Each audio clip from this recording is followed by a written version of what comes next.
As most of us are aware, brothers and sisters, yesterday the Indian Prime Minister, Indira Modi, inaugurated a grand temple to the Hindu god Ram in the iconic city of Ayodhya.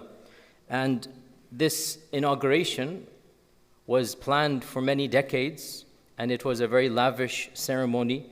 Some of the most influential, iconic figures of the country came. You had the multi-billionaires, the Ambanis, the Mittals. You had the sports players, the Tendulkars. You had the Bollywood stars, the Amitabh Bachchans. You had hundreds and hundreds of the creme de la creme of Indian society.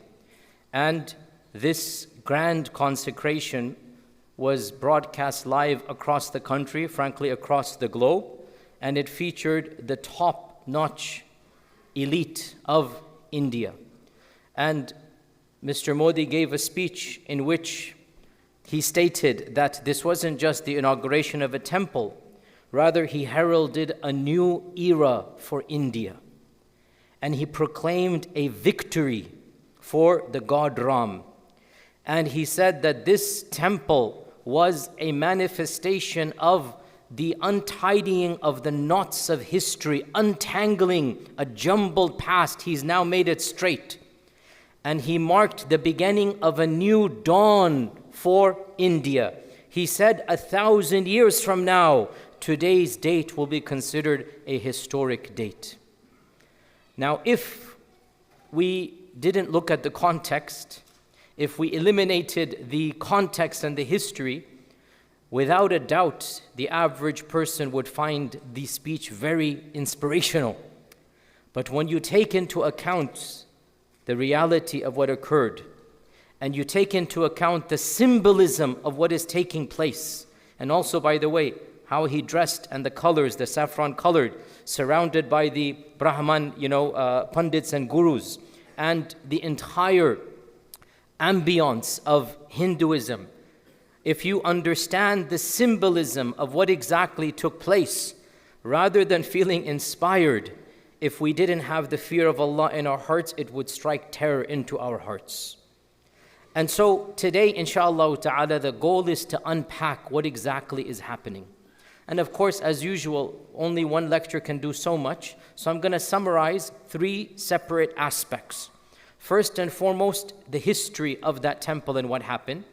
Secondly, a brief refutation of the mythology of the Hindutva. And then thirdly, the political ramifications of what exactly took place. So first, let us begin. The history of that temple. The city of Ayodhya is actually a legendary mythical city mentioned in the ancient Vedic texts, the Ramayana, the Mahabharata. It's considered to be the city of ancient gods. And in their texts, it is said that the god founder, Manu, who is like the main god, founded this legendary city, and that one of the main Vishnus, one of the main iterations of God, and that is Rama, was born in Ayodhya. This is mythic, this is legend. From the perspective of the BJP, what do they believe? They believe that mythical city that is mentioned in the Vedic text is the actual city of Ayodhya. Okay, that's the first point. The actual physical city that is now standing, is it actually linked to the mythical city? Most academics say that's just a myth and that's just a city that was named after it. But according to Hindu belief, that city that is physically Ayodhya, which is in UP, it's not too far from, the capitals, Delhi and whatnot. From the perspective of the Hindutva, from the BJP, that city is the city mentioned in the Vedic scriptures, and that city was a holy city from the beginning of time. It is the holiest city according to them.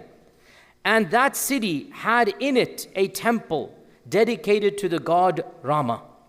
According to their understanding, it was a magnificent temple. And then their version of history. In the 16th century, I'm saying from their perspective, an outsider force came, a barbarian, uncivilized, uncouth group of people, the Turkic fanatics, the Muslims, under the command of Babur, one of the descendants of Tamerlane. And he pillaged and plundered and raped the land of India. This is their perspective. And he demolished their iconic symbol, which is the temple of Ram. And in its place, he built a masjid. So from their mythology, the destruction of the masjid and the reinstating of the temple has deep symbolic meaning. It is as if they are stripping India of the influence of the foreigner. Again, this is their mythology, please understand. This says, I'm looking at history from their perspective. And these Hindutva groups, primarily the RSS and the BJP. Again, I've spoken about these two groups in other lectures. The RSS and the BJP are the two main Hindutva groups. If you don't know what Hindutva is, I have to quickly clarify or explain. Hindutva is an ideology that is religious, it is political, it is ethnic altogether. It is an ideology that is religious, political, and ethnic, and which claims that India should only belong to the Hindus. This is an ideology, Hindutva.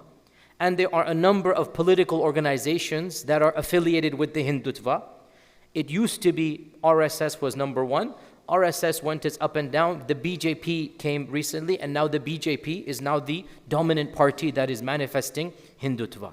So, from the perspective of Hindutva, the demolishing of the temple and the demolishing of the masjid and the reinstating of the temple is a reclaiming of their original heritage and a manifestation of the erasure of Muslim influence. We're going to come back to this symbolism. Now, what is the actual history, not the mythology? What is the academic history of this region? The mythical city of Ayodhya has nothing to do with the current city as it stands. This is like, talk about any mythical city in any ancient book, and then a civilization comes and says, you know what, we're going to name our city after that mythical city. There's actually no correlation because the Vedas were written thousands of years ago, and this city only got its name a few centuries ago. So actually, in reality, firstly, from an academic perspective, the mythical city never really existed, or even if it did, it has nothing to do with the actual city standing here today. And of course, no person outside of the Hindu faith believes in the existence of Rama and Krishna and whatnot, much less the birth of Rama in a particular temple or city. So obviously this is legend, it's not actual fact. From the perspective of pure history, no religiosity, no mythology, the structure that stood there before the construction of the temple was in fact a masjid, and it was built by, we don't even know who it was built by. One theory says Babar, another theory says Aurangzeb, and a third theory says by the Delhi sultans before the coming of Babar. To be very factual, very historic, we are actually not certain who built the masjid. It is an old masjid. Some say it actually predates the Mughal Empire. And the reason why they say this is because the architectural structure resembles that of the Delhi sultans more than that of the Mughals. Others say this is from Aurangzeb. But the majority say that it is from the time of Babar. And they say, as for the resembling of the architectural structure, the reason being Babar was the first Mughal, he didn't really start new architecture right now. So he took the existing styles, which is that of the Delhi sultans, and he constructed a masjid in this region or in this area. So for sure, we know a masjid has stood there for 500 years. And it was built, we don't know exactly when. One report says 1526. Again, because the beginnings of this masjid are shrouded in history. Now, Babar was the founder of the Mughal dynasty. And Babar was a very literate person, very educated person. In fact, Babar wrote poetry. And Babar was one of the first people in all of Muslim history to write a detailed autobiography. You know this? Babar wrote his own life and times. And it is called the Babar Nama. And it is available, even in English, that has been translated. Babar wrote his own, he literally writes day by day, a journal. One of the only Muslim rulers in all of our history to write a journal and chronicle, and it is published and available. And he writes in meticulous detail, sometimes even the meals that he had, sometimes even the fun and games, sometimes even the trivial. In the Babarnama, he does not mention the building of this masjid. He doesn't mention it. And this is one of the theories why they say either he didn't build it, or maybe it was built in his time, but it wasn't of that importance. It's going to become important later on. And we know historically, the masjid's name was not the Babari Masjid throughout the 15th, 16th, 17th century. It had another name. And the Babari Masjid, of course, Babari means built by Babar, that's why. The term Babari Masjid only came into vogue in the last 100, 150 years. So historically speaking, we are not even certain who built the masjid. And this is not a very important point, but academically you should be aware. Historically, the origins are shrouded in antiquity. One of the first mentions we have of this masjid in Western sources is around 1750. A Christian Jesuit priest traveled through India, and he wrote a chronicle of his journey. And if you want to find his name in writings, it is translated in English as well.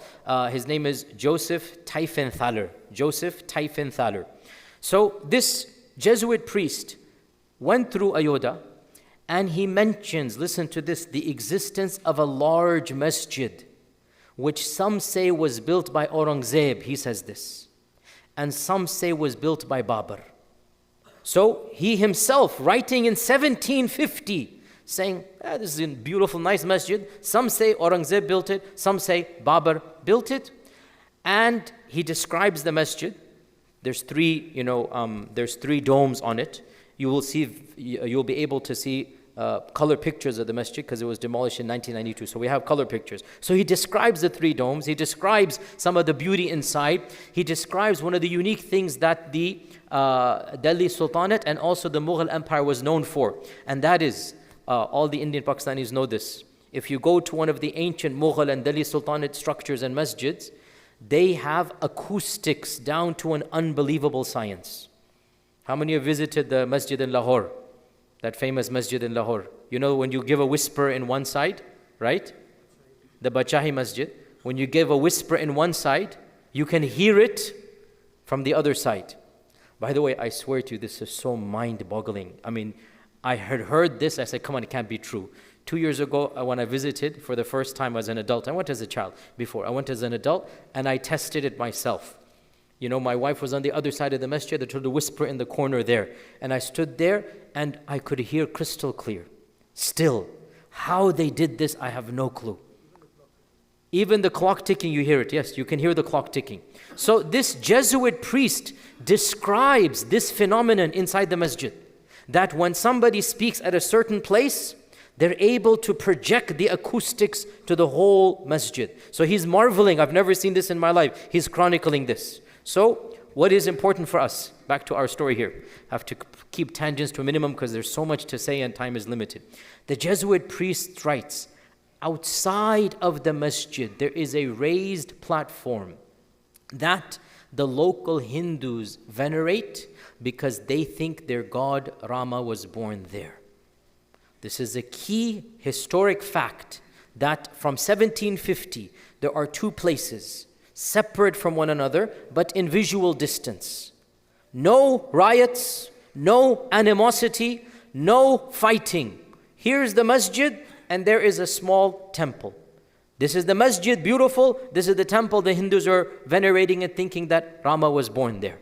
This clearly indicates that there were two separate facilities in close vicinity to one another, and nothing major is going on.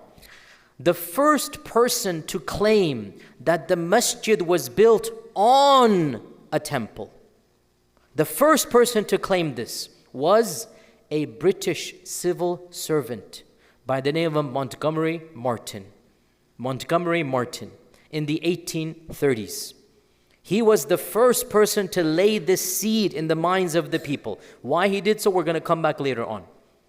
A British civil servant begins this seed. And that seed is what? The temple, the masjid, is actually built on the ruins of a temple. And not surprisingly, as soon as the British Raj comes into power, the Mughal Sultanate comes to an end in 1857, the mutiny or the War of Independence, the first time a riot takes place between Muslims and Hindus over the Masjid is under the British Raj in 1859. This is a very important fact. For 300 years, not a single Muslim or Hindu has fought in this region. There has never been a Muslim-Hindu riot from the beginning. Surprise, surprise, the British come along, and lo and behold, the riots begin. 1859, after the mutiny, some local Brahman priests declared that this masjid was built on holy land. And they raised a mob, attacked the masjid, laid siege to the masjid, prevented people from praying Jumu'ah. Violence occurred, some people died. The British troops came in and they restored order and they gave it back to the Muslims. This is the first time there is a clash. Not under the Mughals, not under the Rajputs, not under the Marathas. Nobody's doing anything. The British come and now Hindu-Muslim are fighting. I'm going to come back to this point. In 1885, a few years later, the Brahman priests launch a petition with the British Raj, a legal suing. They want this property back. They say this was originally ours. The Muslims don't deserve it. This is the first time this notion is appearing in our history records, that the Hindus are claiming the Muslims do not deserve this. The petition is not given attention and it has remained under Muslim territory. But the rhetoric has begun. And in the riots of 1930s, in the 1930s, under the end of the British Raj, was when Hindu-Muslim riots really went mainstream. And again, we're going to explain why at the end of this lecture today.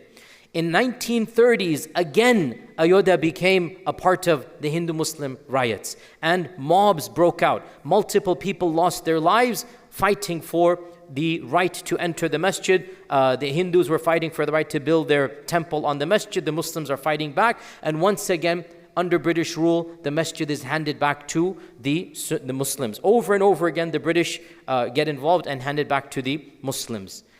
India becomes independent. What year? 1947. Barely a few months later. This is on their mind. The target is there. Barely a few months later, hundreds of Hindu fanatics storm the masjid, kick out all the Muslims, and they construct inside the masjid mini Hindu temples. They put their mandirs, they put their gods. The Hindus have their physical gods there. They place statues of Ram, and they start doing their rituals inside the masjid. And they lay siege to the masjid. They don't allow any Muslim. Now, there is no British. Now, you have the Indian government under Jawaharlal Nehru. Nehru is in charge. Nehru orders the army in, and in order to keep civil order, Nehru decides to shut the facility down. Neither Muslim nor Hindu. Neither Muslim nor Hindu. Barbed wires come around, and so the Babri Masjid becomes just a monument. Nobody can go there. Well, it might be a monument, but in the hearts of the Muslims and the hearts of the Hindus, it occupies an important place. Again, it's a symbolic battle taking place. So for the next 30 years, minor skirmishes happen again and again. I'm not going to go over every single one of them. Minor skirmishes happen.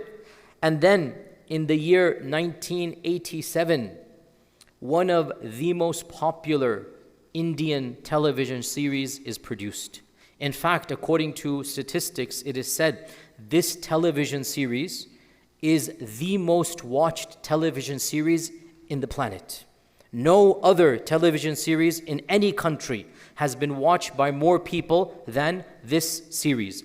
And it is a reenactment of the Mahabharata. It is a religious series, around 80 episodes, produced in 1987. By the way, all of them are on YouTube. You can watch them on YouTube, little sections of it.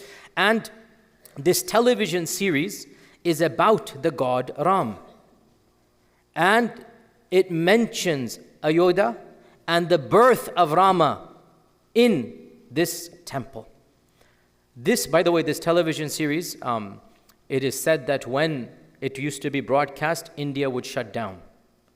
It is said that the smallest of villages, they pooled their resources to buy TVs for the first time.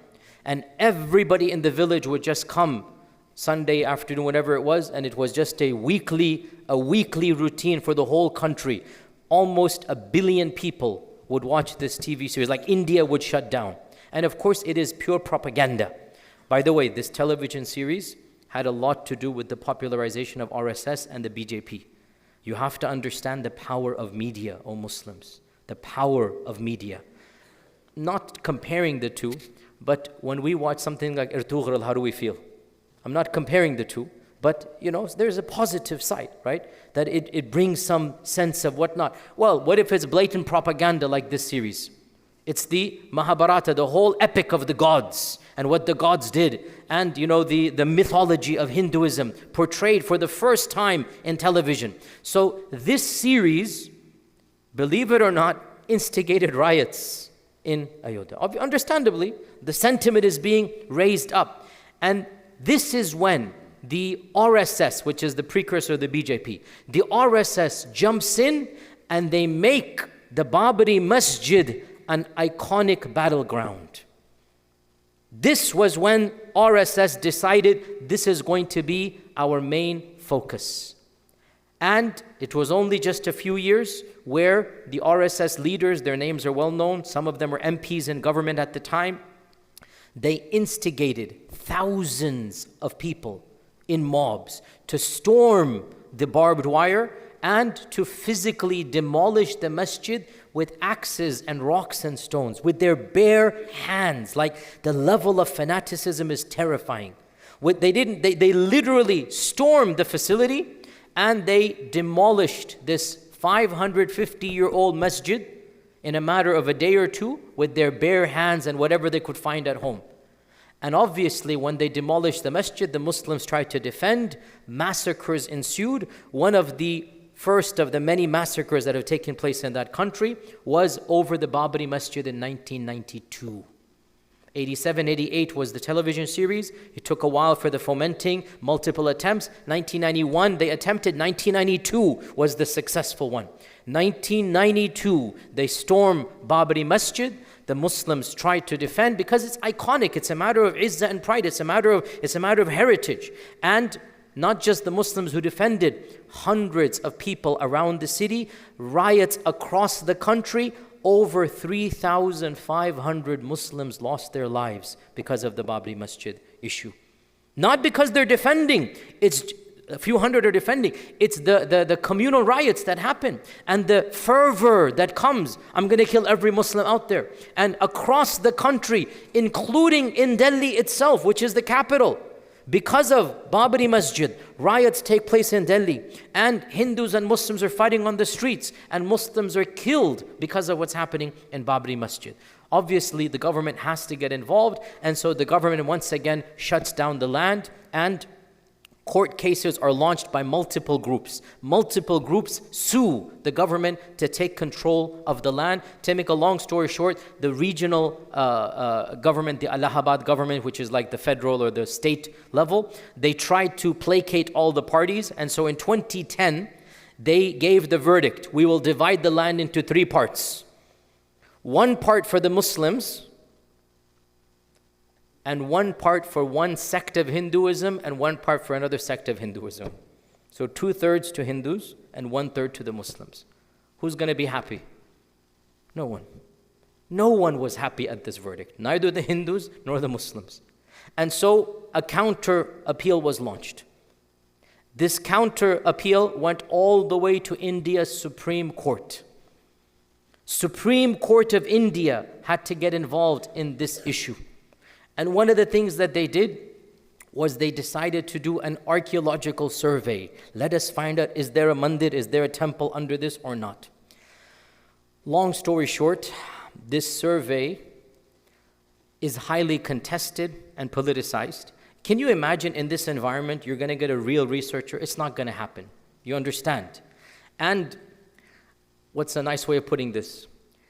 The person in charge of the survey, he has a Muslim name, In all the people in India, they found somebody with a Muslim name, but we know that he's not actually a believer. I mean, he's born in a Muslim family, but he's a Marxist, agnostic, whatever. And not surprisingly, the verdict came that there was a magnificent mandir under this masjid. A mandir is a temple. When they showed the results and whatnot, every neutral academic's like, there's no evidence for this at all. You found some bones, you found this and that, but like actual evidence is not. But this document was registered as evidence. And they found a Muslim to do it. Because again, you understand the PR that has to be done here. And based on that architectural research and survey, which is available, you can see it. And I'm not an architect, I'm not an archaeologist, but what I have read, nobody worth their salt believes this. This is just complete, reading and whatnot. Almost everybody who reads the report says there's no evidence whatsoever. What they did find, there were structures and monuments that date back thousands of years. No evidence of a temple. No evidence of an actual structure. But people used to live there. We all know that. Of course people lived there. There were other buildings there, but there's no evidence of any temple over there. Khair, in any case, this guy, his name is K.K. Muhammad, you can look it up. K.K. Muhammad, you can look it up. This person wrote the report, and he had a whole team of others, but he's the main person. His name is on there. And the verdict was, clearly there was a mandir before there was a masjid. The High Court, the Supreme Court, took this archaeological survey and said, based on this is under the BJP, 2019, the BJP is in charge. Based on this report, we say the masjid was built illegally, and therefore Hindus get 100% of the land, and we give you green light to build the largest temple you want on there. This is the BJP government. And so that 2019 verdict was finally completed yesterday with the construction of a multi-million-dollar grandiose, very gaudy temple, as you can understand. So this is the brief academic history. Now, this is the first part of our lecture today. One thing that I have stressed multiple times, I've spoken about the BJP and the RSS and the Hindutva. We as Muslims need to learn our history. And we need to reject this basic premise of Hindutva. What is their premise? What is their understanding of history? They believe we meaning the Hindus, had a magnificent civilization. We had a glorious empire. They believe the Muslim fanatics came and ruined us. Muslim fanatics came and squashed our civilization. And had it not been for them, we would have been America and Europe. This is their notion. Had it not been for them, we would have been the global superpower. And therefore, it is our job to cleanse India from Muslims and make India only for the original people, and that is the Hindus. And like all such far-right fascist ideologies, it combines elements of religion, a version of Hinduism, elements of ethnicity, pure blood, and Hindu blood is considered to be outsider and polluted, Muslim blood is considered to be outsider and polluted, and elements of fanatical nation state. India is for Hindus. So when you combine religion, and you combine ethnicity, and you combine extreme nationalism, this is the recipe for the same type of fascist ideologies like the Nazis and like other such ideologies. So we as Muslims need to learn our history. And especially the Muslims who are linked to that land. This means all the Muslims of India, Pakistan, Bangladesh. That is our heritage. I've said this multiple times. Even Nepal include that as well. That is our heritage. We are formed from that land. All of us, we are formed from that land. We need to know our history. And we need to point out that this understanding is a complete fabrication. It has no basis whatsoever. Fact of the matter is that unfortunately, sometimes even some Muslims from that region, they kind of sort of believe this, that, India had an empire and then Muslims came and then Muslims changed it or whatnot. No, this is not true at all. And to demonstrate this, I'm going to go over 6 or 7 quick points. Every one of them deserves a lecture, but I just want to mention it very briefly. Let us begin. Historically, to claim that Hinduism united India is itself a massive mistake, because I need you to understand this very simple point. Hinduism is not like a religion that we understand. Hinduism is a collection of diverse beliefs, contradictory ideologies. Hinduism is not like Islam or Judaism or Christianity, set beliefs. No. Hinduism doesn't have a unified theology. It doesn't have unified rituals. It doesn't even have the same gods. Actually, Hinduism is the name given to many hundreds of different philosophies, ideologies, theologies. And within one of these strands, you will not view the other strand as being the same as you. You might as well view it as an outside religion altogether. It is only the outsiders, and that's the British in particular, who can label all of these different groups as basically being one. Additionally, Hinduism is known for a strict adherence to the caste system. And the caste system has always caused them to be disunited. It is a very important fact of history that it was the Muslims who acted as a catalyst to bring the caste together under a system of government. This is a very well-known and yet rarely mentioned fact of history. The Muslims don't care about castes. They don't care if you're Brahman, if you're Shodra, if you're untouchable. Muslims don't care. So the Muslims acted as a catalyst to bring diverse groups of Hindus together to work under one administration, one group. The Hindus would never have been able to do that of their own. Also, factually speaking, this notion of Hindus being a tolerant, a vibrant diversity, this has been disproven by many academic books. One of the famous historians of India, one of the professors at the Delhi University, his name is D.N. Jha, G-H-A, D.N. Jha, J-H-A. His books are found on Amazon. He was the main professor of Indian history at Delhi University, and he was very anti-BJP. He's a Hindu, but he's anti-BJP. He wrote so many books to irritate the BJPs that the BJP literally, they almost, I'm not saying killed him, but they almost like tried to kick him out and whatnot. And he documents that before the coming of Muslims, every Hindu dynasty would regularly demolish the temples of others. They didn't have any sanctity of religion. And in fact, he mentions the number of temples demolished under Muslims is a fraction of what was demolished pre-coming of Islam. And he and others mention that Hindu-Muslim sectarianism only began with the arrival of the British. We're going to come back to this point multiple times. This is historically. Politically, India was never united, ever. Even under the Muslims, it was never united. India was always multiple competing dynasties. And the largest dynasty and the largest empire before the coming of the colonizers, the British, was without a doubt the Mughal dynasty.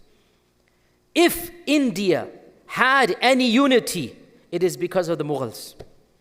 No other dynasty ever conquered even a fraction of the land the Mughals did simultaneously.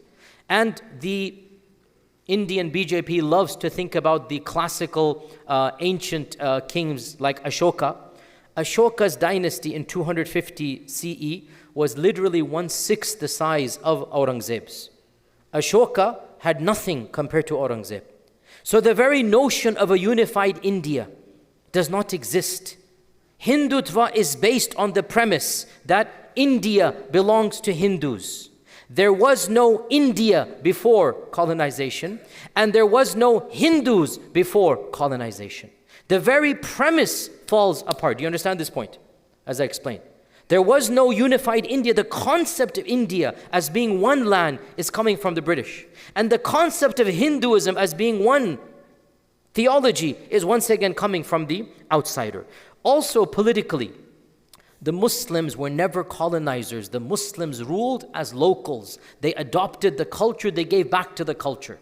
As for the British ruled as a superior class. The British were distinct. The British lived separately, acted separately. The British did not learn the language. The British did not care about India. The British lived as a superior caste amongst all of them.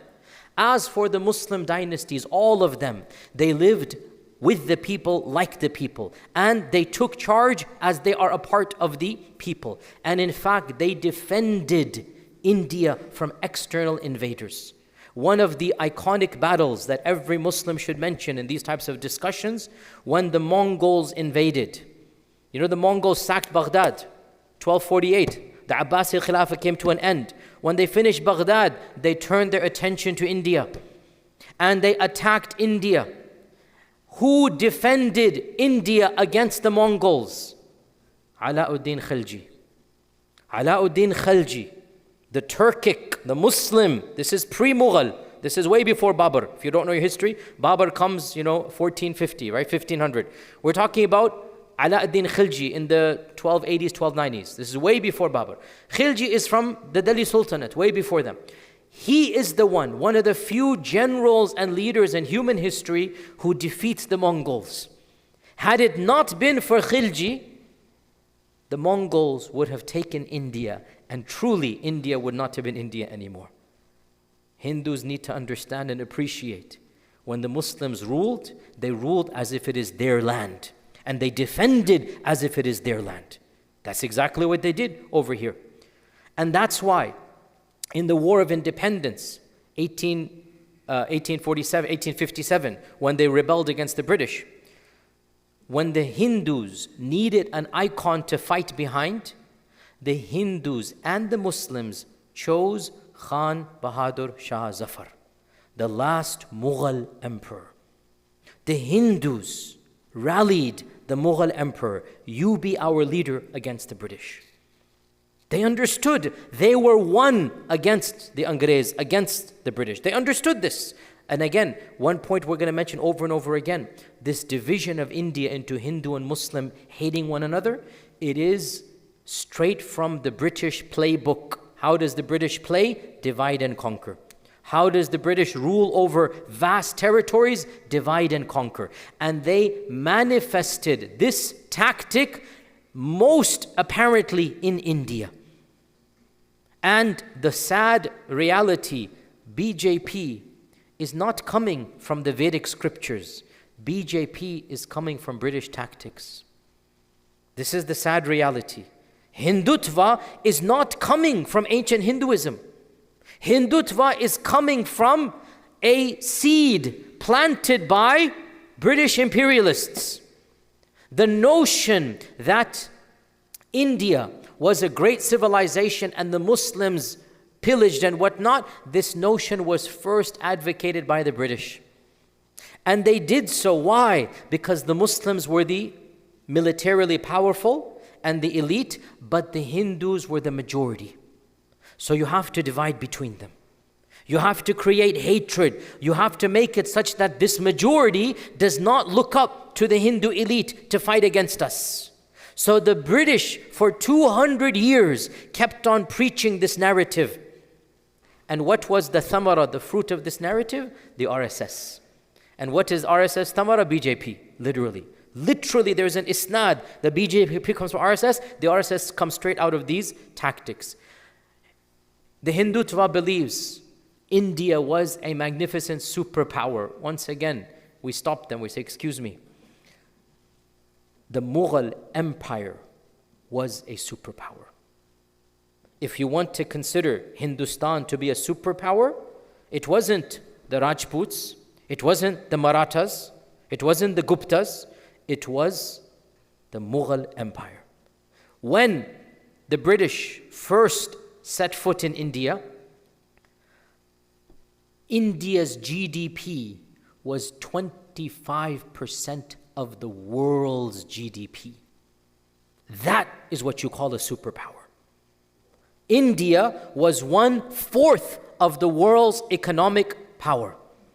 That's why everybody wanted to go there. Christopher Columbus wanted to go there. The British wanted to go there. The Portuguese wanted to go there. The Spanish wanted to go there. The Italians wanted to go there. Why? Not because of those other dynasties, it was because of the Mughal dynasty. The Mughal dynasty had 1/4 of the world's GDP. This is in around 1500. Fast forward to 1950 when the British leave, and India now has 4% of the world's GDP because of the British. The anger that the Hindutva have should not be towards the Mughals who had the GDP. It should be towards the British who really pillaged and plundered and, as the saying goes, looted. Even the word loot, they looted. Took it from Hindi. The word loot is from Hindi. And they looted loot, and they took it into their own language. And the word loot, along with some other words, comes from Hindi. So it is the British that the Hindutva should be angry at. Their own basic history they don't even know. As for intellectually, so much can be said. And wallahi, we Muslims from that region, we should be so proud, Islamically proud, nothing wrong with that, of our heritage, the types of icons we produced. If India had only produced Shah Waliullah ad-Dehlavi, it is enough of a civilizational gift to the rest of the ummah. But India produced so much more. India produced, of course, Ahmad Sirhindi. India produced the Dars-e-Nizami, which is one of the most, in fact today, it is the most taught Islamic curriculum in the whole world. You all know this. The Dars-e-Nizami, where was it produced? It was produced in India. India produced some of the most classical books, the Fatawa Alamgiriya under Aurangzeb. The father of Shah Waliullah was on the committee. Shah Waliullah's father was the one who wrote, or one of the many, who wrote Fatawa Hindiya, Fatawa Alamgiriya, one of the most iconic books it was the canon of law in India for 200 years. India produced a civilization the likes of which, again, it is unparalleled in the time frame. And again, the very fact that Babur is coming and writing an autobiography, and Babur wrote aspects of fiqh even, like the Hanafi fiqh, actually writing stuff. Babur, as the ruler, he's writing stuff in this regard. And the Muslims of India also produced the greatest architectural icons of the country, not just the Taj Mahal. Overall, the architecture of India, what is iconic about it? It is the Mughal architecture. It was the Muslims of India who worked to overcome the caste system, beginning with Babur. In fact, in his Baburnama, Babur is amazed, shocked, astounded to discover the caste system. And he goes, I don't understand. Groups of people are not talking to one another because of their background. Like, he doesn't understand this. And so Babur begins to form alliances between them. You would never have had the glory of Hindustan without the catalyst of the Muslims to bring different groups together. Language-wise, modern Hindi is 30-40% from Turkic, Farsi and Arabic. Modern Hindi would not exist without the Muslim influence. So many Hindi words, Imarat, Sarkar, Dost, Nazar, Tijarat, Lota, it all comes from Turkic. Cuisine-wise, biryani, straight from the Persians. Gulab Jamun is coming from the Persians. Jalebi, coming from the Arabs originally, and then obviously India size in the way. Can you imagine India without Gulab Jamun and biryani and jalebi? Culturally bankrupt. It's all coming from the Mughal interactions. In fact, this is going to get me into a lot of trouble from my critics, and I have so many of them. May Allah protect me. SubhanAllah. The critics, I sometimes wonder, can you sometimes shoot some arrows towards the BJP or Israel rather than towards your fellow Muslims? I just don't get it. Like, the critics are so gung-ho, whatever thing they find, Yasir Qadhi, this, that. Calm down. We have wars going on. BJP is going to do this. Just calm down. Look at some bigger issues. So I'm going to say something. I know my critics are going to go crazy with this, but I'm teaching you educational class here. I'm not endorsing. I'm just teaching you facts. So please understand. Just because I have a religious background doesn't mean everything I say becomes the stamp of approval. I'm teaching you history and facts. Where am I going with this? Bollywood.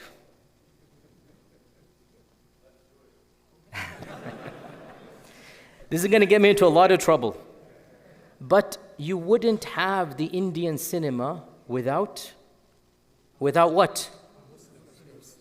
The Urdu ghazal, the Urdu sher shairi, the Urdu qawwali, Wallahi, this is an academic talk. Please don't misunderstand that I'm endorsing, please.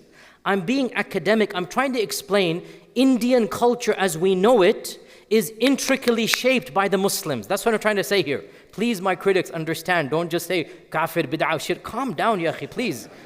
There's much more going on in the world, wallahi. As I said, sometimes shoot some arrows outside rather than inside. But factually speaking, what was all of the elders here, by the way, you're older than me, some of you. What was the iconic movie that made Indian cinema global? Look at this. Everybody, you heard what he said, right? Everybody knows this. All of the Indian, Pakistani, Bengalis know this. The Arabs like, what is this? There was a famous movie released way before me. What is the year? Tell me. No, not in the 40s. I know that much. I think it's 60. I think it's 60s, sometime in the 60s. I know this because my parents told me they saw it as young men in Karachi. So I know this, that they came out on the cinema, so they went to the movie theater. So I know it's in the 60s because my dad told me he saw it as a young man in Karachi. So Mughal-e-Azam was the first blockbuster movie that it wasn't called Bollywood at the time, it made Indian cinema global. Mughal-e-Azam is about the Muslims. The story is written by Muslims. The director of the movie is a Muslim. And the actor that plays in it, Dilip Kumar, is a Muslim. Dilip Kumar, I know. I also grew up in the 80s. I mean, come on, cut me some slack. It's not as I'm totally disconnected, guys, okay? You would not have, and by the way, all of those movies are in basically Urdu. It's in Urdu. Imagine this. You could not have Indian cinema without the literature, without the eloquence, without the whole culture of Indian Muslims. They were the ones who brought the whole notion of ghazal and sher shairi and the whole characters. And I mean, even, I'm really getting into trouble, man, but Gabbar Singh is really getting me in trouble. May Allah protect me. I'm teaching you history, guys. His character is based off of Urdu novels. The guy who wrote the script, Muslim. And the guy who played him, Muslim. And the movie name, Sholay itself, is from an Arabic and Farsi word. I'm sorry, but this is the reality, right? Iconic movies, iconic characters, iconic scripts. They're all coming from which heritage? Muslim heritage of India. What I'm trying to say is very simple. This perversion of Hindutva, that we had civilization and the Muslims came and destroyed it, it is a figment of imagination. We are not claiming that we did everything. I'm not saying this, but we are claiming that without us, modern India would not be modern India. It would not be recognizable. The whole culture, the whole language, everything would be totally different. And some of the greatest achievements of Hindustan, not all of them, but some of them, they owe directly to what the Muslims contributed. The shape of India, the culture of India, the language of India, the cuisine of India, the arts of India, the architecture of India, the GDP of India. What more do you want? Seriously. And this is what makes Muslims different from the British. The British came and robbed and pillaged and took and grabbed. The Muslims came and built. The Muslims came and gave. The Muslims came and was interaction. That's the fundamental difference. And one awkward reality. They say, okay, but Islam is a foreign religion. They say, you guys are born in Arabia. And to respond to that, we need a little bit more academics. Firstly, as I explained, to claim that Hinduism is one religion is a very modern notion. Classical, ancient people who lived there did not view themselves as one faith. You understand this point, that the number of gods in Hinduism is in the hundreds of thousands. And when you worship Vishnu versus Rama versus this, you might as well be on a different faith. There's no commonality between them. And that's why even we understand southern India, Malayalam types and Kerala is very different from northern India. Ethnically different, ideologically different, culturally different. These are very distinct civilizations. So the notion that only us, we are foreign, it doesn't make any sense. Also, Muslims have been in India literally since the time of the Tabi'un. Literally 700 CE. It's not as if it's something recent. But they say, but it was the Mughals who spread Islam. Before the Mughals, Muslims were 5%. The Mughals, it came to 40%. Firstly, this is true. When Babur came and enters, Babur comes and Muslims are less than 5% in India. Very small percent. The Delhi Sultanate and whatnot, very small. Under the Mughal dynasty, in the next 200, 250 years, the Muslims grow astronomically. From 5 to 40% when partition happens. Hindutva says, forced conversion. Hindutva says, you stripped our ancestors from their religion and you forced them. And of course they blame primarily who? One person? Aurangzeb. They primarily blame Aurangzeb. So one of the most famous researchers in this regard is Professor Richard Eaton here in America. He's a historian. Richard Eaton has specialized in conversion in India. He has written books and articles. Very neutral guy. He's not a Muslim, he's not a Hindu, he's just a historian. And Richard Eaton answers this question in a number of publications very meticulously. I have glanced over some of them, and I didn't read them page by page, but I've glanced over some of them to get an idea of where he's coming from. He literally goes over court documents in every century, looking at Muslim Hindu names. He goes over ancient records, and he plots out the rate of conversion. Very, very meticulous work. He plots out the rate of conversion under the Mughals. And to make a long story short, he says that there is no evidence of significant forced conversion. There's nothing like this. Sure, maybe some crazy person might have done it in some village somewhere, but as a policy, never. Never did any emperor, including Aurangzeb, this is just a myth and a lie, that mass conversion took place. Rather, according to Professor Richard Eaton, conversion takes place organically around high populations of Muslims. Not where the centers of leadership are. Rather, where there's large groups of Muslims, such as the Punjab, such as the Bengal, you get people converting around there, which indicates conversion was one-on-one organically and not politically up-down. Conversion was bottom-up. Conversion took place when the people are interacting with the Muslims. One-on-one. Simple da'wah. Not forced conversion. This is the conclusion of a Western historian who specializes in this. And just FYI, just on a personal anecdote, I have done quite a lot of research in my own family history in this regard, and I found the exact same thing. I'm not at all ashamed to mention, 5 generations ago, from my father's, literally father's side, 5 generations ago, my ancestor was a Brahmin Hindu in Lucknow. We discovered this fact, and it was something that I didn't know at the time. It was something that was an eye-opener for me. 5 generations ago, 1850, my own ancestor was a Brahmin, and he converted.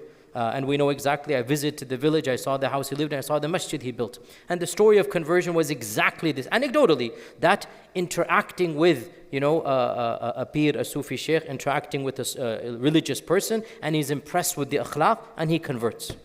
And from my grandmother's side, we know that, and I thought this was a myth, but I've uncovered it's true, we come from the descendants of the Abbasid Empire. When the Mughals came, the Ahl al-Bayt, the Abbasids, fled to India, and so their descendants came. And I'm just saying anecdotally, I am a product of that land. From one side, literally a Brahmin Hindu, and from another side, literally the Sayyid. This is exactly what India is. It's the coming together of these cultures and civilizations. That's exactly what India did. So this notion of forced conversion is completely false.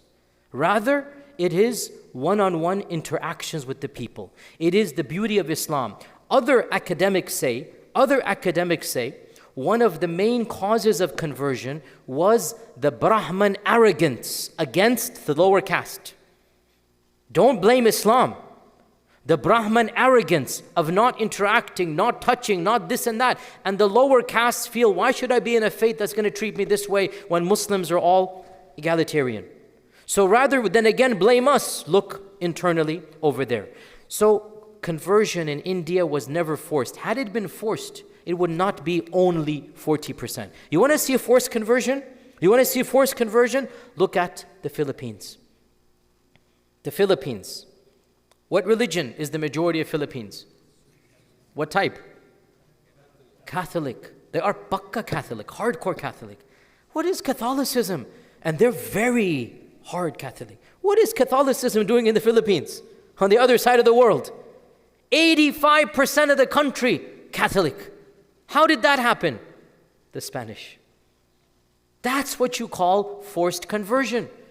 Mughal India, had it done forced conversion, it would not just be 40%. Impossible.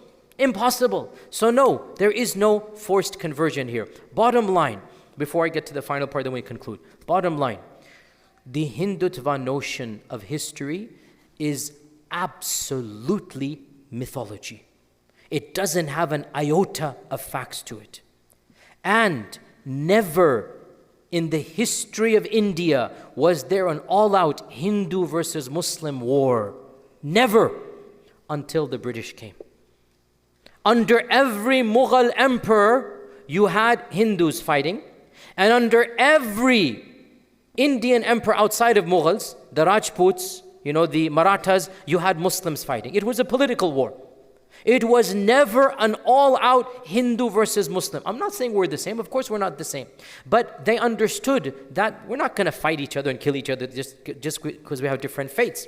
The first time Hindu-Muslim riots break out is in the 1850s under the British.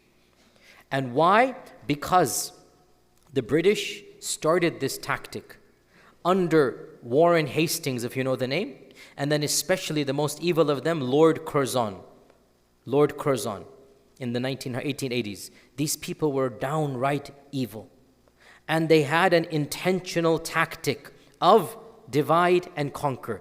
And Warren Hastings in particular was one of the main people, this in the 1700s. He began claiming to the Hindus that it is the Muslims who have put your Vedic culture behind.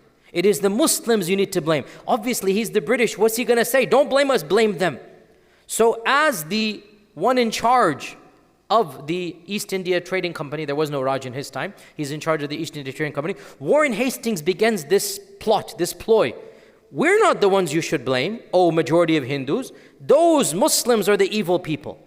Believe it or not, the BJP is the great-great-grandson of Warren Hastings' type of ideology. That's where it is coming from. So to conclude, I talked about the history, I talked about the Hindutva ideology. What are the political ramifications now of the destruction of the temple, of the mosque, and the building of the temple?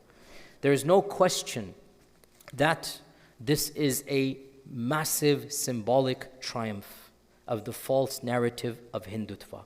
It is a physical manifestation of their false mythology. It is a physical manifestation of their claim that India is for Hindus only and that Muslims should be wiped off just like the Babri Masjid was wiped off. Just like the masjid was physically destroyed and replaced with the temple, so too goes the idea we need to get rid of the Muslims and replace them with us. And that's why across Indian media, across all newspapers, Muslim dignity is being violated. Minor incidents, mob incidents are on the rise. And if you listen to Modi's speech, I swear to you, it is reminiscent of Hitler's first speech when he became the Führer. When Hitler first became the Führer, he said, this is the beginning of a new dawn. He said, we're going to see Germany glorious for 1,000 years. Literally, when I was hearing Modi, I'm like, have you taken from Hitler or what? The same phrases that you heard from Hitler in 1933, we're hearing from Modi in 2024. The exact same. Nazism, BJP, and Zionism are all three sides of the same ideology. The BJP and the Zionists have strong relationships. Why? Hindus love the Zionists. Right now we're witnessing Gaza. I'm going to link it into Gaza. Why do you think the Hindutva, I should say, when I say Hindus, I should scrap that, Hindutva. There are many Hindus, they're good people, and obviously the theology is wrong. I have to say this because again the refuter is going to come and say, oh, you said the Hindus are good people. I'm saying their theology is wrong, but they're not going to be people that are going to kill us just because they're Hindus. The Hindus were not like this. The Hindutva and the Zionists form alliances together. Why? Because they're the same ideology. Ethnic superiority, religious zeal, and nationalism for one group. That's Zionism, and that's Hindutva, and that's Nazism. The exact same ideologies over and over again. And this is why here in America, the Hindutva are supporting Zionism. They are showing up at pro-Israeli lobbies, pro-Israeli rallies, and showing their support. Online, the Hindutva is supporting the genocide and making fun of Palestine and the Muslims. Modi and Netanyahu are very good friends. They have met multiple times. When you see them, you think they're two long-lost brothers because they are long-lost ideological brothers. They are literally the same size of the two sides of the same coin, because both of them are calling for cultural genocide. Both of them are calling for historical genocide.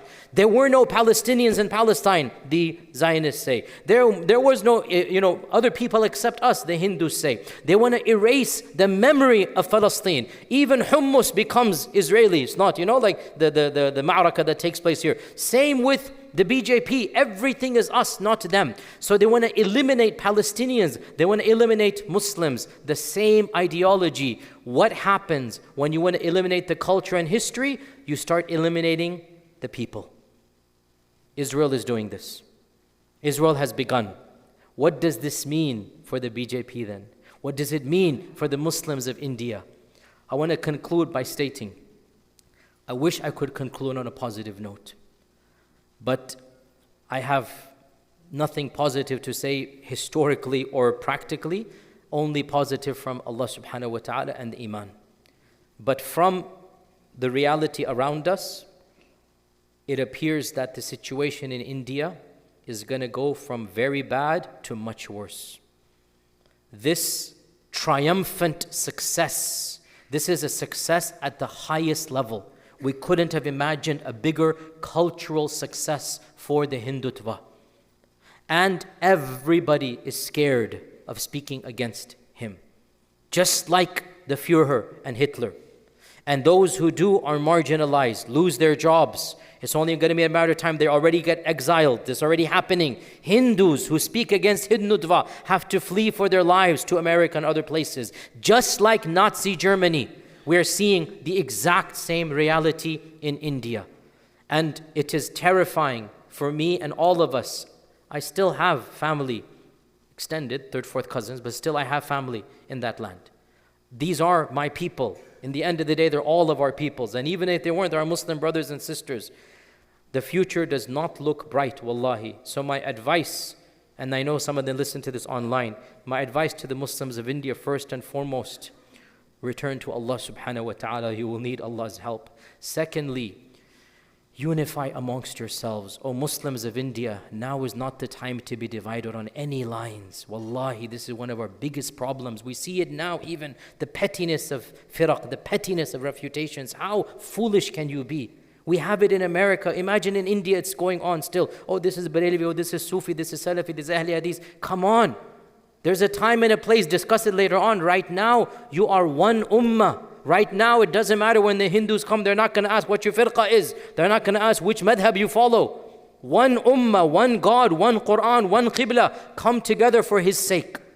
Leave this firqa bazi and backwardness. Leave it. We have bigger things to deal with. And start becoming proactive. I'm not in India. I don't know what to tell you, but I do know you need to become politically savvy, politically active. You have allies in other communities, non-Muslim communities. Nothing wrong from the seerah. You take those allies. There are people that want the truth to be in India. They want a civil society. They are your allies. They want to live in a democracy that's not going to be killing people. They are your allies. Go and find them. Form alliances with them. Be proactive in this regard. And as for us outside of India, it is our duty to raise awareness. It is our duty to lobby as much as we can. It is our duty to try to stop this because, subhanAllah, we conclude on this point. The most reputable NGO when it comes to genocide is called Genocide Watch. You can Google it, genocidewatch.org. And they have said that in all the countries in the world, this was a few months ago before it was happening in Gaza, India is the closest to an all-out next genocide. On a scale of 1 to 10, India is 8 and 9 in different areas. On a scale of 1 to 10, India is 8 to 9. 10 is too late, it's gone. India is already 8 in some levels and 9 in other levels. No other country before the issue of Gaza was this much. We are at a crisis right now, and every one of us needs to help. If you have relatives in India, wallah, and I know this is going to get me into trouble, my advice to people that I have spoken to is if you can get out, get out. This has been my advice. I could be wrong in this, I don't know. This is a very difficult thing to say, I don't know. But safety of your own families, your own women, our sisters, wallahi, may Allah protect. But what happened in 1947, maybe it's going to be even worse. 1947, for those who don't know, the largest mass migration in human history took place. The largest mass migration in human history. 15 million people crossed borders. And the amount of massacres and astaghfirullah, rapes and rampaging and pillaging and 2 million people dead. How much houses torn down, how much, that is going to be a fraction of what might potentially happen there now next. So I wish I had positive news, but still our iman teaches us we hope for the best in Allah subhanahu wa ta'ala, but we take our measures, we take precautions. My final ask to all of you, follow the news, spread awareness, make dua. And for those of you who are experts and can tell us what to do specifically, my job is not to lobby, I don't know. My job is not to politics, but to raise awareness and to educate. For those who know, come to us, come to me. Let's see what we can do to try our best to stop what seems to be the path to a very, very dark future. This is like Nazi Germany in 1930 all over again, literally. Nobody learns from history. We have to try our best to learn. May Allah subhanahu wa ta'ala protect the Muslims of India and all over the world. May Allah subhanahu wa ta'ala grant them safety and security from these bigots and hatred. May Allah subhanahu wa ta'ala allow us all to do our part to try to minimize any harm and damage. And inshallah we'll continue another topic next week. Assalamu alaikum wa rahmatullahi wa barakatuh.